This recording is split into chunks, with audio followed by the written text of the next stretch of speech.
తినే నోటికే తీపనేది తెలుస్తుంది అంటారు. నమస్తే, welcome to Sirisha Vivekananda Reddy channel. మనలో చాలామంది మనము ఊర్లకెళ్ళినప్పుడు పెద్దగా ఒక బ్యాగ్‌తోనే ఎళ్తాము. కానీ మనం ఊరు నుంచి వచ్చేటప్పుడు 2 బ్యాగులు, 3 బ్యాగులు అవుతూ ఉంటాయి.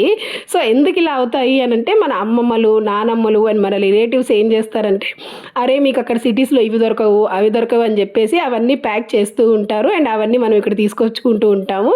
అండ్ దాంతో పాటు వాళ్ళ ప్రేమని అండ్ అక్కడ మన ఊరి వైబ్స్‌ని అండ్ అక్కడ మనకి న్యాచురల్‌గా, ఆర్గానిక్‌గా పండిన ఫుడ్‌ని మనం ఇక్కడికి తెచ్చుకొని మనమైతే కొన్ని రోజులు తింటాము అండ్ హ్యాపీగా ఉంటాము. అవన్నీ గుర్తు చేసుకుంటూ ఉంటాము.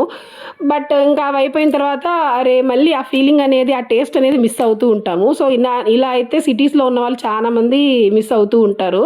సో, అలాంటి వాళ్ళకి ఇదైతే ఒక బెస్ట్ ఆప్షన్. ఇక్కడ మనకి ప్యూర్‌గా, ఆర్గానిక్‌గా, న్యాచురల్‌గా పండిన ఫుడ్స్ అయితే దొరుకుతాయి. సో, మీరేమంటారు? నాకు కామెంట్ బాక్స్‌లో చెప్పండి. Thank you for